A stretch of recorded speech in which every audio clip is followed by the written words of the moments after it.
भारत में चीनी की कीमतों में पिछले कुछ महीनों से लगातार तेजी बनी हुई है। अगस्त में ये तेजी अचानक और तेज हो गई। 20 अगस्त को देश के खुदरा बाजार में चीनी की औसत कीमत 55.7 रुपए प्रति किलोग्राम पहुंच गई, जबकि एक महीने पहले ये 48.18 रुपए और 20 अगस्त 2025 को 46.3 रुपए प्रति किलोग्राम थी। यानी एक साल में चीनी की कीमत में करीब 20% का इजाफा हुआ है। बीबीसी की रिपोर्ट के अनुसार चीनी की मौजूदा कीमतें बाजार के लिए असामान्य रूप से ऊंचे स्तर पर है।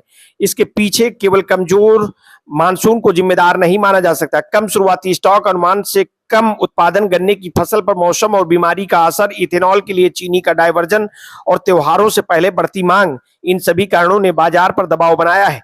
देश में चीनी का उत्पादन अक्टूबर से सितंबर तक चलने वाली चीनी वर्ष के आधार पर होता है। 2025-26 में करीब 3.2 करोड़ टन चीनी उत्पादन का अनुमान था, लेकिन वास्तविक उत्पादन लगभग 3 करोड़ टन ही रहा है। उद्योग के अनुसार पिछले साल अधिक बारिश और उत्तर प्रदेश में CO 0238 गन्ने की किस्म में गेरुआ रोग के कारण गन्ने की पैदावार और चीनी की रिकवरी प्रभावित हुई है। भारत में सालाना चीनी की खपत करीब 2.6 से लेकर 2.8 करोड़ टन रहती है। सामान्य परिस्थितियों में चीनी वर्ष के अंत में 60 से 70 लाख टन तक का स्टॉक बचा रहता है, लेकिन 2024-25 के अंत में यह करीब 50 से 50.5 लाख टन ही था। यानी नए चीनी वर्ष की शुरुआत ही अपेक्षाकृत कम स्टॉक के साथ हुई है। इसके बाद उत्पादन भी अनुमान से कम रहा है। हालांकि सरकारी आंकड़े बताते हैं कि देश में गन्ने की बुआई पिछले वर्ष के लगभग बराबर है और 5 साल की औसत से करीब 4 लाख हेक्टेयर अधिक है।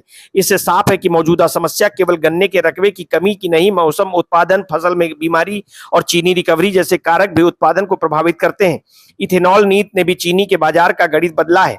भारत ने पेट्रोल में 20% इथेनॉल मिश्रण का वजह लक्ष्य जुलाई 2025 में ही हासिल कर लिया था। बीबीसी की रिपोर्ट के अनुसार 2025-26 में करीब 30 लाख टन चीनी का इस्तेमाल इथेनॉल उत्पादन के लिए किया गया, जो कुल चीनी उत्पादन का लगभग 10% है। हालांकि उद्योग से जुड़े जानकारी हम नहीं मानते कि मौजूदा महंगाई का पूरा कारण इथेनॉल है। उनका कहना है कि जब इथेनॉल के लिए चीनी का डायवर्जन का फैसला हुआ था, तब उत्पादन के शुरुआती अनुमान काफी अधिक थे। बाद में वास्तविक उत्पादन कम रहने के बाजार का संतुलन प्रभावित हुआ है। सरकार का कहना है कि देश में चीनी की कोई वास्तविक कमी नहीं है। 28 जुलाई की सरकारी विज्ञप्ति में कहा गया था कि मिलों के गेट पर चीनी की कीमतों में हुई वृद्धि की मांग और आपूर्ति की वास्तविक स्थिति के अनुरूप नहीं है। सरकार ने जमाखोरी, सट्टेबाजी और बिना वास्तविक माल की आवाजाही के कागजी कारोबारी को भी कीमतों में अस्थिरता का कारण बताया है। त्योहारों का मौसम शुरू होने के साथ ही स्थिति और महत्वपूर्ण हो गई है। जन्माष्टमी के बाद नवरात्रि, दशहरा और दीपावली जैसे त्योहार आने हैं, जिनमें मिठाइयों और खाद्य पदार्थों के कारण चीनी की मांग बढ़ती है। बाजार में कीमतें और बढ़ने की आशंका के चलते कुछ कारोबारी सामान्य जरूरत से अधिक स्टॉक भी जमा कर रहे हैं। इस तरह की पैनिक बाइंग उपलब्धता पर अतिरिक्त दबाव डाला जा सकता है।